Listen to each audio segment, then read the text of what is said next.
네, 안녕하세요. 신박사 인사드리겠습니다. 2021년 10월 1일 신박사의 장마감 복귀 방송 하도록 하겠습니다. 10월 달이 이제 시작했습니다. 4분기 이제 시작인데요. 첫날부터 좀 시장이 많이 좀 좋지는 않았습니다. 양시장 모두 한 2% 내외 정도의 어떤 강한 어떤 하락을 좀 보여줬고, 어제 이제 미국 시장도 좀 빠졌고, 또 아시아권, 오늘 이제 중화권은 춘절 연휴가 이제 다음 주까지 이어지기 때문에 이제 휴장이었지만, 일본, 대만 증시도 한 2%씩 빠지면서, 사실상 이제 상당히 좀 좋진 않은, 어떤 약세 흐름이 이제 글로벌 전반적으로 이제, 펼쳐졌다. 이렇게 좀 해석할 수 있을 것 같고요. 국내 시장도 오늘 빠진 거는 국내 특수적인 건 아니죠. 전체 이제 글로벌적인 어떤, 약세 기조에 이제 같이 좀 편승하면서, 오늘도 역시나 외국인과 기관이 대량으로 좀 팔면서 개인만 나홀로 이제 대량 순매수하는 그런 기조로 약세를 보였습니다.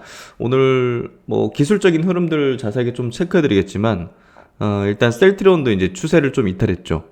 중장기 평선을 이탈하는 좀 좋진 않은 모습을 좀 보였는데, 이런 것들을 좀 분석하고 지수적인 어떤 측면들, 그리고 이런 지수의 어떤 약세, 그리고 추세가 좀 이렇게 좀 좋진 않은 형태로 좀 만들어진 상황 속에서 그래도 이제 기회를 엿볼 수 있는 그런 어떤 패턴들, 그러니까 과도한 하락 종목을 의심하고 분석을 하라. 왜 이런 이제 문구를 이렇게 여기 제목에다 이렇게 달아들었는지를 좀 이따 설명하면서 종목들 보면서 한번 설명드릴 거고요.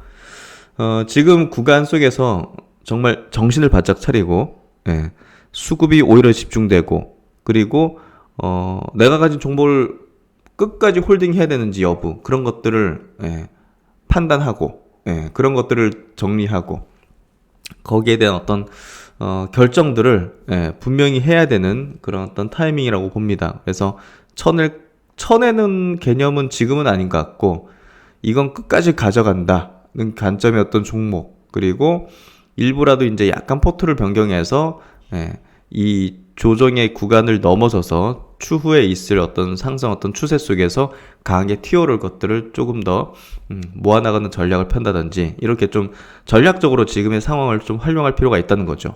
그래서 오늘 전반적인 장세에 대한 어떤 분석과 얘기들, 그리고 종목별 전략들, 그런 것들을 한번 체크해 드리도록 하겠습니다. 네, 코스피, 코스닥 먼저 마감 정리부터 해보도록 하죠.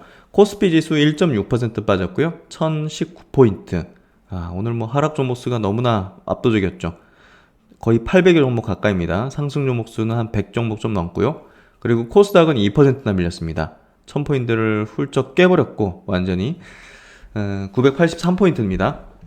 오늘 상승 종목 수 200여 종목, 하락 종목 수는 거의 1200여 종목으로 6배 이상 많았던, 너무나 이제 속절없는 약세 장이었고요.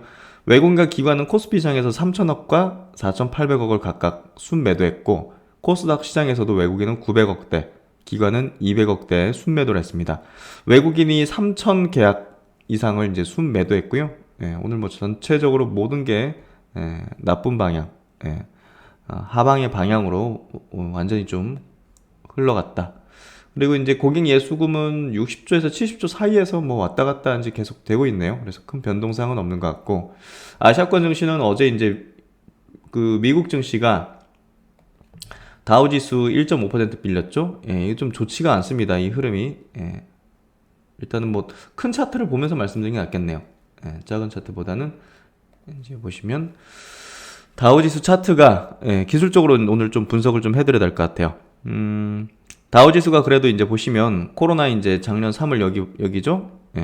작년 3월 여기 3월 터진 이래로 이렇게 견조하게 이렇게 지금까지 이제 올라왔습니다. 올라왔고, 이렇게 초기에는 회복 초기에는 이렇게 중장기 평선도 지지받는 어떤 모습들이 나오고, 이렇게 60일선이죠? 초록색. 60일선을 이렇게 지지 한 번씩 내려왔지만, 그 다음날 그리고 한 2, 3일 안짝으로는 급반등 나오면서 다시 추세에 복귀하는 흐름이 전개됐죠. 그러다가 이제 여기서 60일선을 깼죠. 그러면 이제 조금은 힘이 약해졌다고 해석을 하면 돼요. 기술적으로 볼 때. 하지만 이제 깨고 나서 한 며칠 상간으로 금방 또 급반등이 이렇게 나왔잖아요. 그렇죠? 예. 차트를 좀 크게 볼게요. 급반등이 이렇게 좀 크게 나왔잖아요, 빨리. 예. 그러니까 이제 그래도 상승의 힘이 어느 정도 좀 있다 이렇게 볼 수 있고, 여기서도 60일선 초록색 60일선을 깼지만 하루 만에 바로 이제 추세 복귀하는 흐름으로 힘을 보여줬는데, 여기서는 이제 약간 좀 흐릿하게 깼죠. 급반등 나오지 못하고 줄줄 흘러내리듯이 빼다가 여기 121선 분홍색 선을 완전히 이탈하는 음봉이 이제 나왔습니다. 하지만 이렇게 좀 반등하면서 회복해 주는 듯 했지만 또다시 60일선 저항을 받으면서 여기 부분에서 결국은 좀 좋지 않은 패턴이 바로 이제 헤드 앤 숄더 패턴인데요. 머리, 어깨 저항 받으면서 빠지는 패턴. 이게 이제 추세적으로 좀 하방으로 가는 그런 기술적인 패턴인데, 이런 패턴이 나오면서 음봉이 크게 어제 나왔습니다. 다우지수죠. 그래서 좋지는 않은 형태로 만들어졌다. 앞서 이제 여기에서 지지를 받아주는 패턴과는 좀 사뭇 다른 조정의 기간을 기간 조정으로 조금 갈 수도 있고, 그 폭을 크게 만드는 뭐 가격 조정으로 좀 갈 수도 있고 하는 형태의 조정을 조금 만들겠다는 그런 패턴으로 좀 다우 지수도 이렇게 좀 만들어진 거죠. 이해되시죠? 그러니까 이게 기술적으로 해석할 필요가 분명히 있고요. 그 이유를 이제 여러 가지 찾으면서 국채금리든 뭐 지금 중국 전력난 때문에 뭐 스태그플레이션 같은 그런 개념으로 좀 경기가 가는 듯한 그런 것들, 뭐 이런 것들 여러 가지 해석해서 붙이잖아요. 부채 한도 협상이 뭐 지금 잘 안 되는 부분들, 협상 시한을 18일로 두고 있는 점, 이런 것들이 리스크 불확실성 요인으로 이제 삼고 있지 않습니까? 그런 것들이 이제 모두 작용하면서 이렇게 되는 거일 수도 있고, 뭐 메이저의 어떤 그 컨센서스가 이렇게 좀 조정의 기간을 만들겠다는 쪽으로 가면서 기자들이 그 이유를 좀 이렇게 붙이는 형식으로 되는 거일 수도 있고, 어쨌든 기술적으로 조금 조정을 가겠다는 패턴이 지금 다우지수에서도 보여지고요. 역시나 이제 S&P 500 지수에서도 앞서 조정의 형태는 금방 이렇게 며칠 상간으로 회복을 했죠. 그렇죠? 여기서도. 근데 이번에는 60일선을 훌쩍 깨버리고 나서 120일선까지 갔고, 이번에는 또 120일선을 또 깨면서 음봉이 됐다. 역시나 이제 헤드 앤 숄더 형태로 저항을 받았죠. 여기서. 그래서 앞선 조정하고는 좀 다른 성격, 그러니까 조금 조정을 만들겠다는 어떤 흐름으로, 패턴으로 지금 만들어지고 있다는 걸 우리가 이해할 필요가 있다. 그 부분을 전략을 짜시는데 좀 참고를 하셔야 될 것 같고요. 이번 조정의 형태는 조금 리스크 관리를 좀 할 필요가 분명히 있다. 요 정도로 좀 보면 될 것 같습니다. 나스닥입니다. 전 세계 증시의 대장 지수죠. 역시나 이제 나스닥 지수도 보시면 이제 앞선 조정에서 며칠 상간으로 금방 회복을 해줬어요. 여기서도 120일선 올해 5월 달에도 하고 나서 한 일주일 상간으로 다시 또 복귀하는 흐름을 보였죠. 근데 보시면 여기 60일선을 얼마 전에 이제 이탈하고 나서 보시면 나스닥 지수가 60일선을 여기서 이제 이탈을 했죠. 근데 올라오는 타다가 여기서 20일선에서 파란색 20일선에서 저항을 받아버렸죠. 그리고 나서 지금 음봉 색이 연달아 나오면서 하락하면서 60일선까지 내려와 있는 상태입니다. 이걸 깨트리면 사실 좀 조정을 세게 만들겠다는 패턴, 깨고 나서 금방 회복 못하고 이런 식으로 좀 되면 또 흘러내릴 가능성도 있다는 부분, 그 부분을 좀 열어둘 필요가 있다. 그래서 일단은 S&P 아까 이제 500 지수도 그렇고 다우 지수도 그렇고 S&P도 그렇고 다우도 그렇고 어쨌든 나스닥도 이전의 조정과는 조금 사뭇 다른 어떤 느낌으로 이렇게 또 만들어지고 있다는 거, 헤드 앤 숄더 형태로 좀 만들어지고 있다는 거, 요즘 좀 주의하시면서 리스크 관리를 조금 가지고 있어야겠다. 이렇게 좀 보면 될 것 같고요.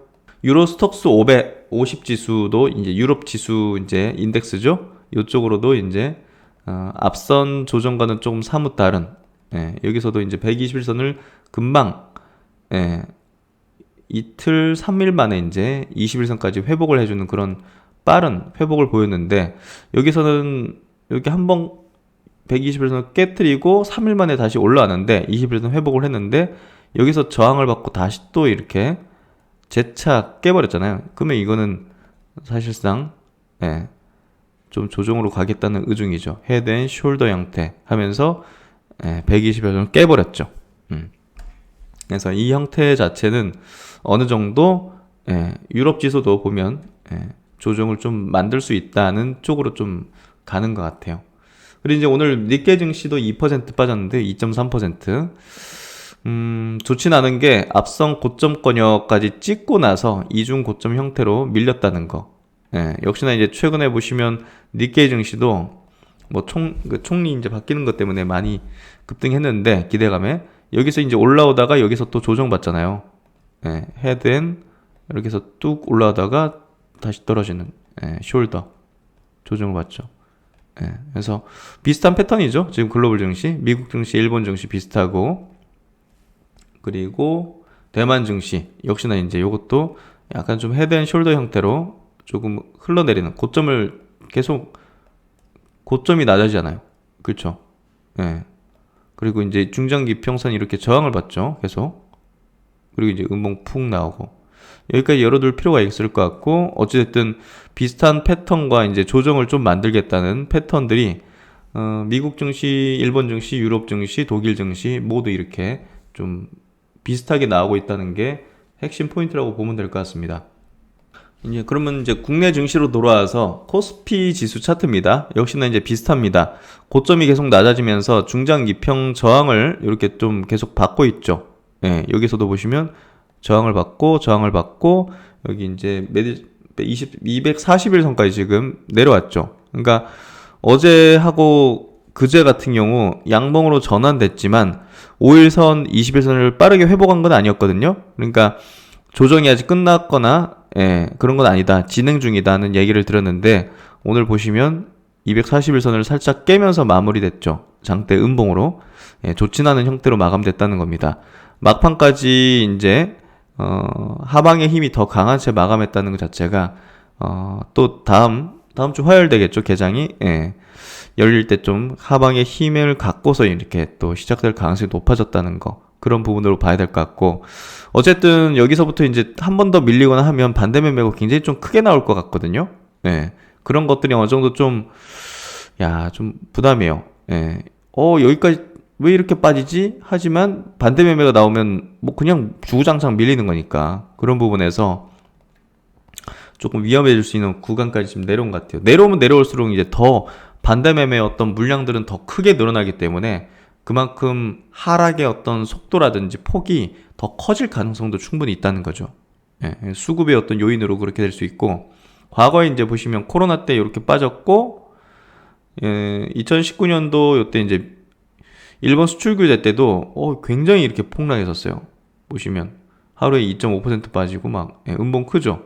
그러니까 이게 반대 매매성 물량이 버벅 나오면서 지수를 막 굉장히 과도하게 좀 밀어버린 거거든요.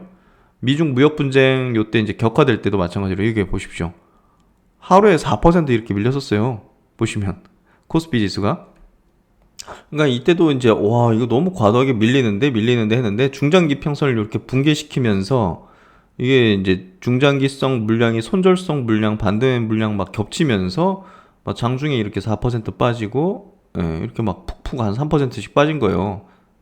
지수가 이렇게 막 3, 4% 빠지면 종목은 막 7, 8% 내지는 막 10% 중소형주는 10% 빠지는 것도 생기죠. 그래서 그때 굉장히 좀 격화되는 리스크였다. 저도 이때 대비를 잘 못해가지고 굉장히 큰 피해를 봤던 그런 기억을 갖고 있습니다. 그래서 리스크 관리에 굉장히 제가 민감하게 반응하고 신경을 쓰는 이유가 많이 당해봤기 때문이고 뭐랄까요. 그런 게 이제 뭔가 좀 방어 기제로서 항상 있는 것 같아요. 그런 것들이. 그래서 계좌를 어느 정도 제가 이제 분산에 대한 얘기를 굉장히 많이 강조했죠. 최근 들어서. 최근이 아니라 제가 한 두세 달 전부터도 지금부터는 조금 업종별로 이렇게 분산을 해야 된다. 뭐 건설, 음식료, 뭐 위드 코로나든 바이오 저가주든 뭐 이렇게 분산을 좀 해야 된다는 얘기를 들었는데 분산을 하는 게 지금 리스크 관리하는데 굉장히 전 중요하다고 봤어요. 예, 어차피. 그래서 BBIG 섹터, 성장 섹터 자체가 이제 지금 프리미엄이 좀 감소하는 그런 흐름이 좀 전개되고 있기 때문에 금리 이제 상승기로 이제 가는 거잖아요, 결국. 예, 그런 부분들이 결국 성장주에 대한 어떤 이제 그 프리미엄을 좀 감소시키는 부분이기 때문에, 결국 인정해야 된다는, 예, 인정을 해야 돼요.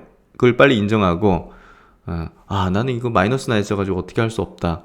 그러니까 모든 종목을 뭐 이렇게 바꿔야 되고 이런 건 아니죠, 당연히. 근데 전부 다 뭐 그걸 들고 있다든지 압도적인 비중으로 그런 걸 들고 있는 상황이라면, 예, 네이버, 카카오 막 이런 거를 막 압도적인 비중으로 갖고 있다. 예, 그 제가 볼 때는 좀 적합하지 않은 거죠. 그래서 시장에 순응을 해야 되고, 순응을 하지 못하면 제가 이제 기분이 굉장히 언짢다는 얘기를 드린 적이 있습니다. 그러면서 제가 위드 코로나 쪽으로 어느 정도 좀 편입을 하고, 또 이제 뭐 경기 민감이라든지 이런 쪽으로 좀 가야 된다는 얘기를 제가 드리면서 그렇게 저도 갑니다 하면서 드렸잖아요. 예. 마음이 불편한 게 시장이 뭔가 좀 거스르게 제가 포트를 갖고 있거나 하고 있다는 거죠. 그래서 그런 것들이 필요하다. 예. 시장의 어떤 좀 알맞게 시장의 흐름과 좀 같이 동행하면서 가는 게 굉장히 좀 필요한데, 그런 얘기를 드린 게 이제 그런 거예요. 지금 시장의 어떤 수급들이 좀 이동하는 부분이 이제 그런 쪽으로 많이 이동을 하고 있었던 게 이미 한두 달 전부터 목격이 됐고, 그런 것들을 제가 수급 분석을 통해서 체크해드렸고, 메이저에 이동하는 어떤 업종들, 그래서 그런 것들을 어느 정도 좀 편입을 하면서 시장이 빠질 때 그런 것들은 오히려 이제 플러스로 돌려줬죠. 오늘 같은 경우도 뭐 엔터주나 이런 것들은, 콘텐츠 주식들 이런 것들은 오히려 플러스잖아요. 지수가 약세인데도 불구하고. 그러니까 그런 것들이 결국은 개수의 안정성을 좀 높여준다. 이런 과정들을 거쳐오다 보니까 이런 과정 속에서 리스크를 어느 정도 관리하는 방법은 뭘까 하는 고민들을 많이 했던 것 같아요. 예, 그래서 그런 것들을 좀 미리미리 좀 말씀을 드렸던 거고, 예, 그래서 뭐 어떤 종목들을 뭐 손절하셔야 된다 뭐 이런 얘기를 드리는 건 제가 말씀을 드리는 게 적합하지는 않죠. 예, 그래서 적절하게 이제 시장에 좀 맞춰 나가는 식으로 포트를 조금씩 변경한다든지 비중을 조금 그쪽으로 좀 만든다든지 하는 식으로 시장의 흐름에 좀 편승하는 그런 전략들을 계속 가져가야 된다. 보시면 이제 2019년도 보시면 중장기 평선 계속 저항받죠. 이게 무슨 얘기입니까? 아직 상승 추세로 안 가겠다고요. 예, 못 간다는 거예요. 상승 추세로. 상승 추세 못 간다는 거예요. 그러면 이제 모아 나가야 되는 거죠. 내가 괜찮다고 생각하는 종목들을 모아나가는 거지, 여기서 적극적으로 수익을 내는 관점으로 접근하는 시장이 아니에요. 네. 아셨죠? 그래서 어떤 시장 하에서는 차후를 기다리는, 차후를 준비하는 어떤 거래를 전략을 가져야 되는 때가 있는 거예요. 네. 2019년도 코스피 지수가 이럴 때는 차후에 이제 상승할 수 있는 것들을 조금씩 저가로 모아나가는 그런 전략으로서 큰 장이 섰을 때 퍼포먼스를 낼 수 있는 포트로 만들어 나가는 전략을 펴는 거지, 이때 막 수익 내갔다고 막 공격적으로 달라붙고 뭐 하면 계속 손절해야 되는지 물려있는 상태가 되는 거죠. 그래서 계좌가 마이너스 돼 있는 상태라도 물린 것과 내가 모아나가는 과정에서 마이너스가 찍혀 있는 거랑은 다른 겁니다. 그걸 잘 이제 구분하셔야 된다는 얘기를 드리고, 점차적으로 이제 중장기선을 돌파하려고 이렇게 하다가 보시면 저항을 계속 받아버렸죠. 여기서 강하게 뚫지 못하고, 지수입니다. 코스피 지수. 그러다가 코로나 맞으면서 폭락을 완전히 해버리고, 그 뒤로 중장기 평선을 강하게 돌파를 했죠. V자 반등 나면서. 그리고 이 부분에서 많은 투자자가 하차를 했죠. 야, 코로나 이전하고 비슷하게 올라왔네, 됐네. 하지만 이제 저는 이제 의견을 좀 달리 했었죠. 이건 대세 상승장으로 가는 또 다른 시작점이라는 얘기를 들었습니다. 예. 과거에 이제 경험을 통해서 이제 말씀드린 거고, 중장기 평선을 지지를 받죠. 그럼 과거에 이제 코스피 지수의 어떤 이 저항, 박스권 저항과 이제 중장기 평선 저항을 받던, 그런 어떤 종목군들을 모아갔던 그런 메이저 측에서, 큰 손들 측에서 이제 매집된 종목을 완전히 여기서 까내렸을 때 다 매집이 됐죠. 반대매매 투성이 완전 피가 흥건한 그런 장세 속에서 전사한 물량들을 받아먹고, 물량 매집 완료하고 중장기 평선까지 지지를 받는 걸 확인하고 이제 본격적인 매집된 종목들을 폭등시키고 끌어올리는 그런 지점으로 이제 나아간 거죠. 그러면서 특히나 이제 바이오 종목들을 엄청나게 매집을 많이 했겠죠. 예, 왜냐면 폭락을 거두했었거든요, 당시에. 2017년도 말 2018년도 초에 바이오에 엄청난 장세가 펼쳐지고 그 뒤로 이제 주구장창 빠지기만 했었죠. 예, 요때입니다. 요때가 이제 바이오의 고점권을 형성했을 때고 이때부터 주구장창 이제 빠지기만 했었죠.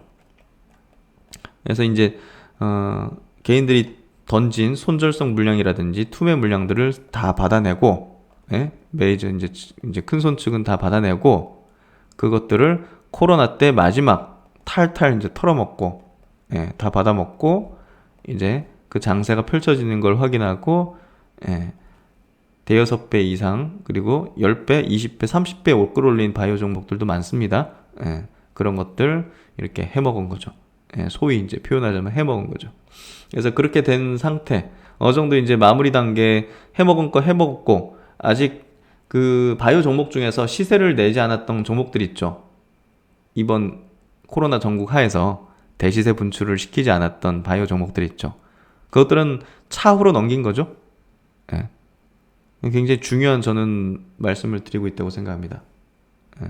차후로 넘긴 거예요. 시세 분출시킬 타이밍을. 이번에 그냥 더 매집을 해버리자 이거예요. 결국은. 예. 분명한 매집을 하고 있을 거고요. 그래서 우리가 이제 과도하게 밀리는 어떤 종목들에 대해서 어떤 판단을 해야 되고 어떤 선택을 해야 될 것인가, 제가 간략하게 설명드리죠. 예를 들어서 이제 최근에 이제 A스토리, 예. 지금 오징어 게임을 통해서 이제 국내 중소형 뭐 콘텐츠 제작사들이라든지 드라마 이제 제작사들 뭐 이런데 지금 굉장히 좀 주가가 좋죠. 오늘 시장 양세 속에서도 A스토리 같은 거 보십시오. 3% 튀고 최근에 주가가 오히려 튀죠. 근데 불과 이제 한두 달 전에 왜 이렇게 급락됐을까요? 왜 이렇게 급락됐을까요? 예. 결국 이제 디즈니 플러스라는 거대한 OTT, 넷플릭스랑 쌍벽을 이루는 OTT가 이제 11월 달에 국내 상륙을 합니다. 예, 엄청난 이제 그 폭풍이 이제 몰려오는 거예요, 사실. 그러면 이제 콘텐츠에 대한 수요가 굉장히 높아질 겁니다. 그러니까 이런 걸 제작하는 기업들, 예, 특히나 뭐 뉴라는 어떤 여기 회사는 뭐 사실 영화 배급도 하지만 디즈니 플러스랑 5년간 이제 장기 콘텐츠 공급 파트너십을 맺었죠. 그러니까 분명히 이제 어떤 모멘텀을 받는 어떤 이제 일정과 제로 이제 모멘텀이 있는데, 요 보십시오. 8월 19일 날도 6% 밀려버리죠. 장대 음봉으로 중장기 평선까지 빼버리죠. 예. 이때가 이제 지수가 굉장히 폭락을 했을 때입니다. 보시면 코스피 지수를 이제 보더라도 보십시오. 8월 19일 날 거의 2% 빠지죠. 8월 20일 날도 1.2% 빠지죠. 예, 큰 음봉이 생겼죠, 지수에. 그러니까 이때 이제 빌미로 삼아가지고 까내리는 거죠. 그리고 나서 보십시오. 지수보다 훨씬 강한 어떤 흐름으로 전개시키죠. 그렇죠. 지수는 보십시오. 오히려 더 이때보다 지수는 더 낮아야 되는 상태인데, 예? 이때하고 요 기업은 오히려 더 튀어오르죠. 그렇죠. 예. 이게 결국은 이제 과도한 하락을 보인 종목들 중에서 차후에 이제 명확한 어떤 호재 모멘텀이라든지 일적이라든지 실적이 늘어날 수 있는 그런 포인트 업종, 그런 것들에 대한 종목이라면, 그런 것들에 대한 확신을 갖고 있다면 굉장한 기회가 된 거예요. 그렇죠? 디즈니 플러스가 국내 들어오는 거는 확정이 돼 있고, 그 기업과 장기 콘텐츠 공급 파트너십은 맺어져 있는 상태고, 예. 뭔지 아시겠죠? 지수가 하락하고 지수가 급락하는 거에 대해서 두려움만 가지면서, 예, 쳐다만 보고 있을 게 아니라, 이런 가운데 속에서 나는 어떤 종목을 더 싸게, 예, 기쁘게 살 수 있을 것인가. 현금이 없다면 딴 걸 팔아서라도 사면 되는 거죠, 사실. 예.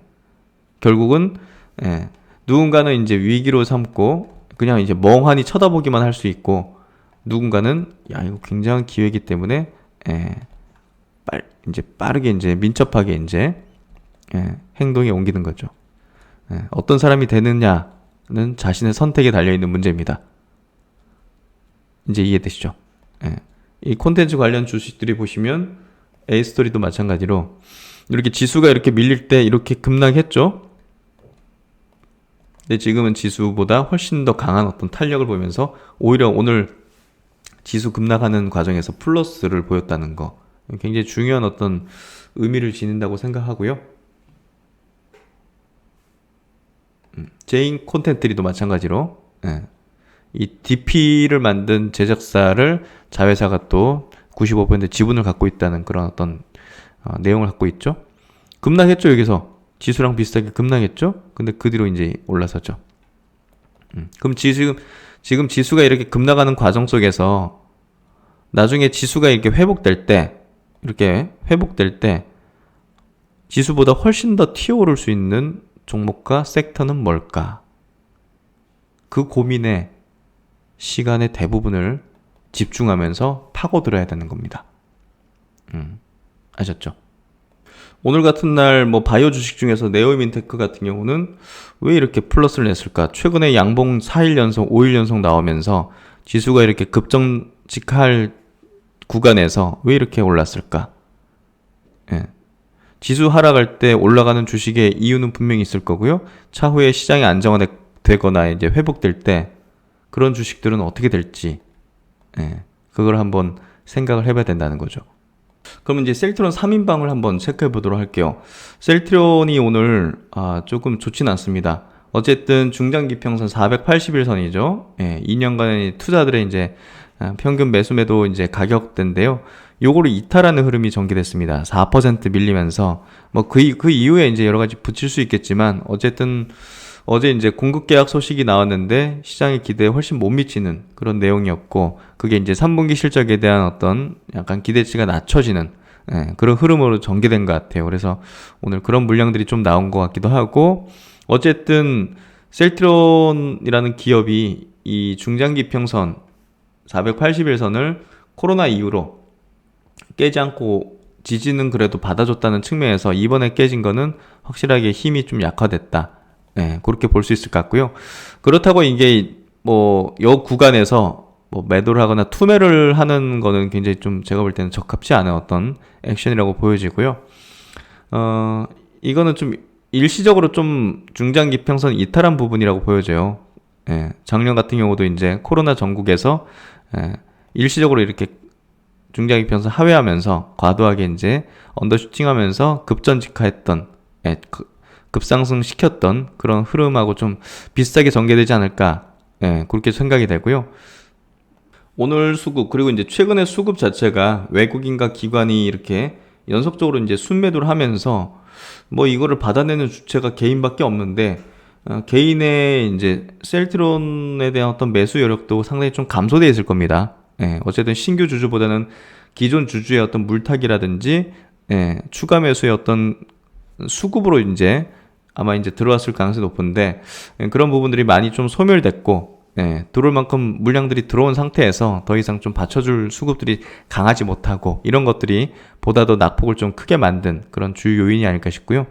연기금도 그렇고 금융투자 오늘 투신도 꽤나 좀 던졌네요. 그래서 수급적으로 이렇게 나오니까 어쩔 수 없이 밀린 것 같습니다. 그래서 저는 지금 구간부터는 밀리면 밀릴수록 저는 더 메리트가 높아지는 구간대라고 생각해요. 셀트론에 대해서는. 그래서 지금은 매도 실익은 없는 지점이다. 그리고 어제 지금 ESG 관련해서 이제 합병이 굉장히 중요한 포인트다는 얘기를 들었는데요.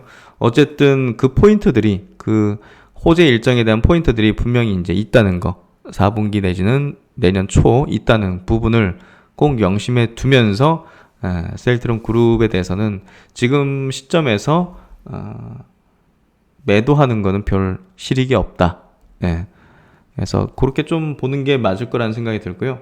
셀트론 헬스케어도 여기 이평선 481선 좀 남겨두고 있긴 하지만 이제 깨진 않고, 어쨌든 추세적으로 이제 저점을 낮추는 그런 흐름이 전개되면서 수급 쪽으로 역시나 이제 마찬가지로 기관과 외국인들이 같이 이렇게 순매도를 하는 그런 흐름이 전개된 것 같습니다. 그리고 이제 셀트리온 제약 같은 경우도 마찬가지입니다.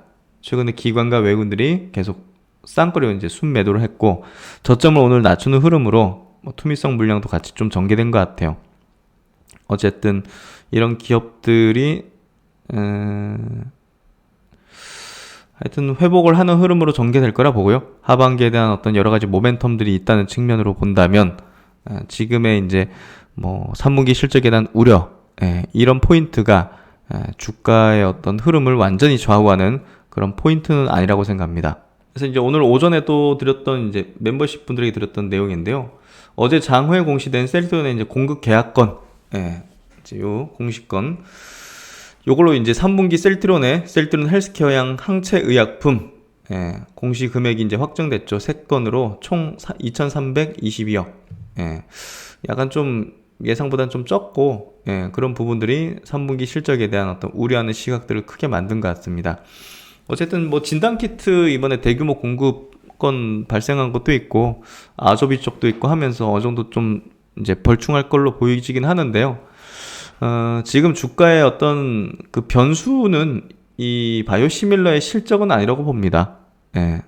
그래서 그런 부분에서 이 3분기 실적이라든지 이번 공급계약건에 대한 부분이 주가에 어떤 큰 영향을 미칠 거라 보지는 않습니다. 오늘 하락한 거는 사실 지수 영향이 더 크다고 보고요. 그래서 그런 부분에서 어차피 주가는 새로운 어떤 시밀러 제품이라든지 향후 이제 뭐 mRNA 관련된 플랫폼이라든지 그런 어떤 미래 기대 모멘텀 그리고 이제 그런 걸 통한 어떤 실적 상승 가능성 이런 것들에 반응하는 거기 때문에 뭐 레키로나 이제 유럽 어떤 승인이라든지 이런 것들 현재 바이오시밀러의 실적 자체가 주가에 민감하게 반응하는 요소는 아닐 거라고 생각합니다. 제약바이오 업종이죠. 미래에 기대되는 포인트와 그것이 만들어낼 가치가 주가를 형성하는 것이다. 이 부분을 잘 이해해야 한다. 이렇게 좀 말씀을 드렸고요.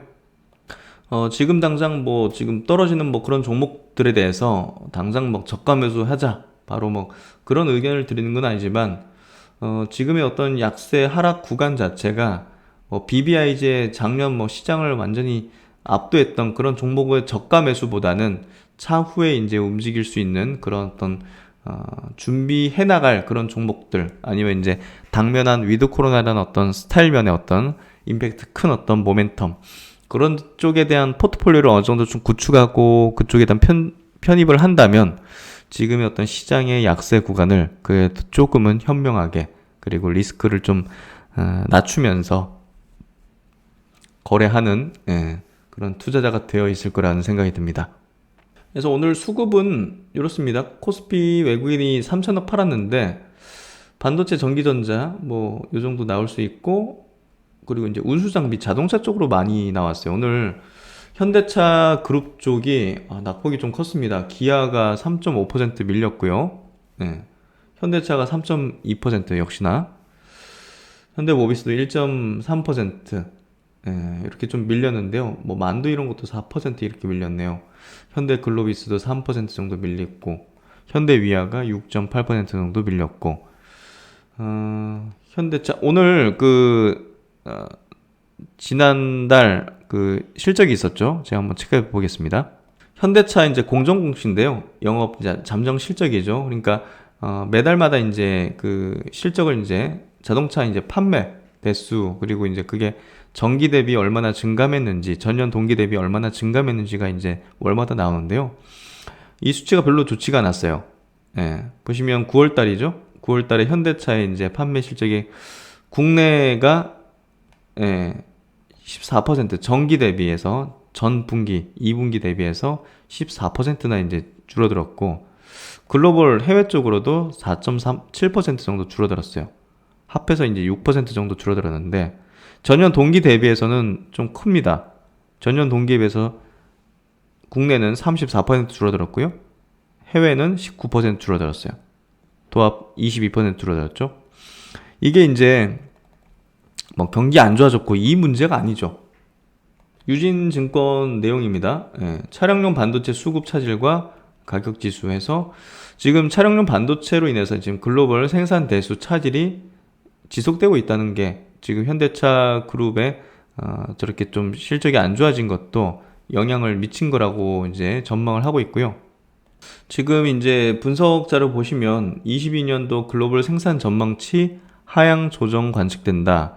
차량용 반도체로 인한 생산 차질 영향이 2022년까지 지속될 가능성에 조금 무게를 두고 있고, 내년도 생산 전망치를 9% 정도 이제 하향 조정을 한다. 그래서 이 부분이 조금 큰 것 같아요. 실적 전망치 하향보다는 글로벌 완성차 밸류에이션, 전체적인 밸류에이션 하락이 주가 약세 원인이다 라고 이제 얘기를 하고 있어요. 일단은 현대차, 기아차의 밸류에이션 매력도는 상대적으로 높은 상황이긴 한데, 전 세계적으로 지금 이제 이렇게 또 생산 차질로 인한 어떤 약세가 같이 동반해서 좀 펼쳐지고 있는 걸로 볼 수 있는 것 같아요. 그래서 이 부분이 영향을 미치는 거다, 이렇게 좀 보면 될 것 같고요.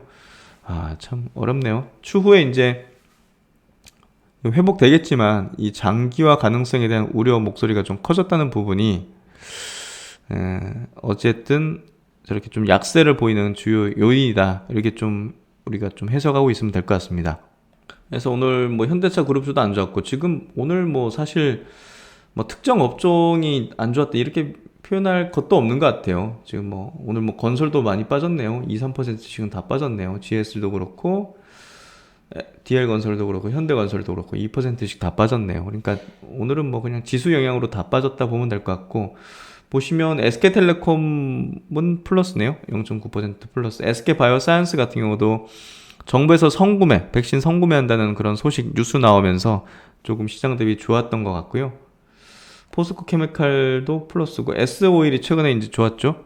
수급도 좋고, 경기 민감 섹터, 그리고 이제 유가 상승에 대한 어떤 수혜 기대감인 것 같고, 삼성바이오로직스 같은 경우는 최근에 이제 그 수주량이 좀 증가했다는 그런 공시들이 좀 나왔던 것 같고, 모더나에 대한 이 백신 국내도 뭐 생산하는 부분이 뭐 부각되는 건지 모르겠지만 어쨌든 오늘 플러스로 좀 마감됐고, 수급이 오늘 오히려 기관 외국인들이 샀네요. 수급의 영향이 좀 좋았던 것 같습니다.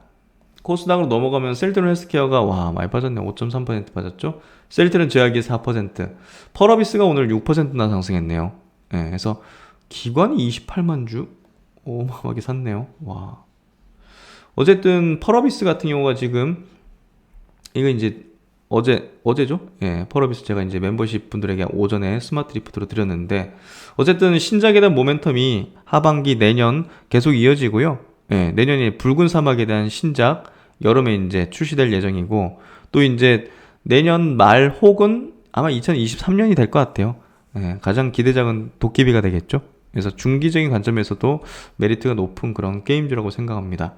오늘 좋았고요. 나머지는 뭐 엔터주, SM이라든지 이런 것들이 좋았네요. 그래서 결국은 이제 위드 코로나라든지 그런 방향의 종목군이 보다 더 시장에서 좀 좋았다.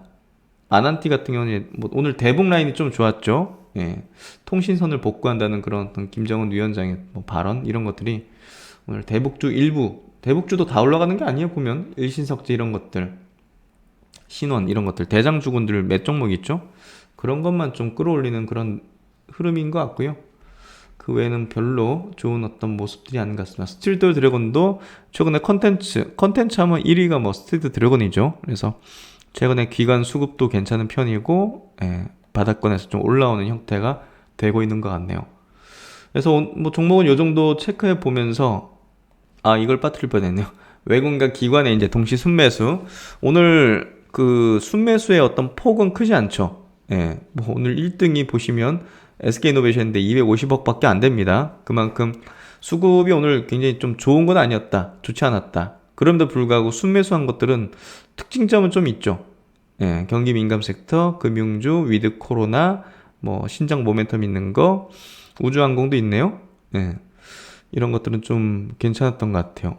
SK이노베이션, SKI 테크놀로지, 현대해상, 최근에 금융 섹터 분들이 수급이 좀 좋은 편이에요. 크래프톤은 뭐 신장 모멘텀 뚜렷하니까요. 대한항공도 이제 위드 코로나, 결국 위드 코로나 갈 때 가장 모멘텀이 큰 게 여행 항공이라고 보여져요. 이미 뭐 서비스 업종이나 이런 데는 어느 정도 좀 되고 있잖아요, 활동이. 그래서 결국 완전히 막혀 있었던 게 풀리는 게 모멘텀이 더 클 거고 여행 항공 쪽에 대한 모멘텀이 조금 더 클지 않을까 생각이 됩니다. 그래서 그렇게 좀 보면 될 것 같고 코스닥 쪽은 LNF가 1등이네요. 200억. 아난티가 150억. 예, 아난티 최근에 외국인들이 좀 많이 사는 것 같아요. 위메이드, 스튜디오 드래곤도 와우 최근에 이제 수급이 좋죠. 루트로니, 키이스트 이렇게 콘텐츠 엔터주들 좀 좋은 편이고 인텔란 탱크 그러니까 10월 달은 우주항공이 굉장히 퍼포먼스를 낼 수 있는 그런 달이기 때문에 인텔란 탱크도 이렇게 수급가 6% 시장이 안 좋았는데도 6% 튀었네요. YG 엔터 같은 경우 역시나 엔터 쪽에 또 모멘텀 강력하게 받으면서 올라간 형태 이렇게 좀 종목들은 이렇게 좀 정리를 해보면 될 것 같습니다. 그리고 이제 이슈 체크 부분에서는요 셀트리온이 오늘 이제 대장암, 뭐 결장 직장암 이런데 이제 주로 많이 쓰이는 아바스틴 바이오시밀러를 한국과 미국에 이제 동시에 이제 허가 신청을 냈는데요. 사실 주가에 별 임팩트가 없었던 게 이미 이제 해외 시장에서의 주도권이 중요한데 퍼스트 무버가 아니라 이미 이제 다 이제 그 제품들이 다 과점하고 있기 때문에 뭐 크게는 어떤 뭐랄까요 위력이 없을 것이다 이렇게 좀 시장에서 평가하는 것 같아요. 그래서 이 부분이 주가에 큰 영향을 주진 못했던 것 같고요. 그런 부분에서 큰 어떤 주가의 퍼포먼스에 기대를 하기엔 좀 어려울 것 같고요. 매출 부분도 큰 기대를 하기엔 좀 쉽진 않을 거라는 생각이 듭니다. 그래서 어쨌든 새로운 제품들 이런 것들에 대해서 우리가 조금 더 주가 측면에서는 중요하지 않을까 생각이 되고요. 그리고 이제 간략하게 이게 중국 전력 대란에 대해서 한번 체크해 볼게요. 이게 좀 많이 심각해지는 것 같고 요 사태를 보면서 제가 인플레이션에 조금 확신을 가지게 됐고요. 그런 인플레이션의 확신과 최근에 시중금리의 어떤 상승 기조, 그런 여러 가지 어떤 매크로적인 어떤 흐름을 보면서 시장의 색깔이 확실히 바뀔 수밖에 없겠구나. 그리고 그 인플레이션 하에서 또 수혜를 볼 수 있는 그런 업종이 사이클을 좀 타면서 또 이제 그쪽에 대한 수급을 그쪽으로 수급이 상당히 좀 갈 수밖에 없겠구나. 이런 상황이라면 이제 고성장 섹터군들에 대한 프리미엄이 좀 감소할 수밖에 없고 그런 종목들이 밸류에이션 조정을 받게 된다면 지수 조정을 받을 수밖에 없고 지수가 좀 재미없는 기간이 길어질 수도 있겠구나. 이렇게 좀 저는 생각을 했거든요. 그래서 최근에 이제 포트 리밸런싱에 대한 얘기를 좀 많이 드린 거, 포트폴리오를 좀 바꿔야 된다는 얘기를 많이 드린 게 이런 여러 가지 메커니즘이 좀 맞물리는 게 좀 심상치 않았다. 그 중에 하나가 이제 중국 전력 대란인데요. 이게 참 역설적이죠. 우리가 이제 친환경을 하기 위해서 한 그런 어떤 조치들이 이제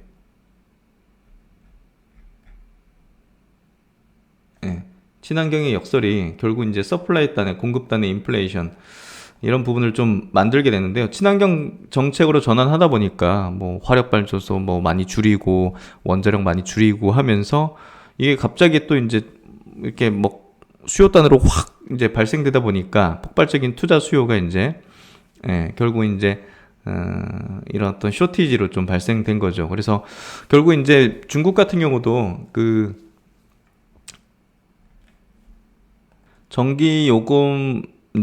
전기요금 인상을 허용했다는 부분이 굉장히 중요한 포인트입니다. 이게 이제 인플레이션이죠. 그렇게 좀 연결될 수밖에 없다는 부분이고 이게 상당히 좀 쉽지 않은 약간 딜레마라는 표현을 한 게 그런 것 같아요. 이게 바로 해소되기는 좀 쉽지는 않아 보인다. 특히나 이제 중국이 이제 호주로부터 석탄이라든지 이런 것들을 굉장히 수입을 했는데 그런 걸 안 하잖아요, 지금. 정치적인 문제로. 그러다 보니까 이게 더 심각해지는 거죠. 그래서 전력량 파급 효과는 결국 이제 경기 경착륙 압력을 가중시키고 동절기 전력 쇼티지에 의한 생산 차질 시 4분기 경제 성장률을 대폭 하향 조정할 필요가 있다는 부분이 상당히 좀 중요하고요. 그리고 최근에 이제 뭐 헝다 사태 보시면 아시겠지만 부동산 경기 둔화 뭐 이런 부분들이 결국 생산 지표까지 악화시키는 흐름으로 전개되면서 9월달 중국 제조 PMI가 팬데믹 이후 첫 50을 하였다는 소식 이런 부분들이 좀 좋지는 않은 모습들 그래서 이제 시클리컬한 어떤 이런 섹터라든지 기업들 또 이제 커머디티 이런 가격들이 단기 조정 이후 중장기 인플레이션 쪽으로 이제 갈 가능성이 높다. 예, 이런 부분에서 조금 인플레이션 관련된 경기 민감 섹터에 대해서는 좀 사이클적으로 좀 움직일 가능성이 높다. 요거에 좀 볼 필요가 있다는 거고요. 커머디티 인플레이션 사이클 그리고 중기적인 관점에서 시클리컬 수혜다. 화학, 철강, 비철, 에너지 해서 최근 정유화학 업종이 굉장히 좋은 거 그것 좀 유심히 볼 필요가 있다는 생각이 들고요. 특히나 이제 중국은 그 동계올림픽도 이제 있죠. 예, 이런 부분도 사실상 이런 수요가 더 필요하다는 측면에서 볼 때, 조금 더 이제 수혜를 볼 여지는 충분히 있다. 예, 이런 쪽으로 좀 전략을 짜면 될 것 같습니다. 그래서 이제 오늘 장 정리 이 정도 마치고 뭐 이슈도 이렇게 정리해봤는데요. 참 한 주 동안 좀 조정의 어떤 흐름이 계속 이어지면서 좀 좋지는 않았는데요. 어찌됐든 다음 주 월요일은 또 휴장이고 또 중국은 춘절로 인해 가지고 다음 주 7일까지인가요? 예, 휴장이잖아요. 그래서 미국장의 변동이 이제 같이 좌우될 것 같은데 어쨌든 미국장도 아까 이제 차트 분석해드렸지만 조금은 이제 조정이 좀 길어질 수도 있는 그런 어떤 흐름으로 좀 전개되는 것 같습니다. 예, 이 구간을 제가 볼 땐 잘 견디고 잘 대응하고 예, 견딜 만한 종목은 잘 견디고 해가지고 그 다음에 올 수 있는 어떤 파동이나 상승 어떤 흐름 속에서 조금 더 이제 나은 어떤 수익률 낼 수 있도록 지금 구간을 잘 능동적으로 잘 활용해야 된다고 생각합니다.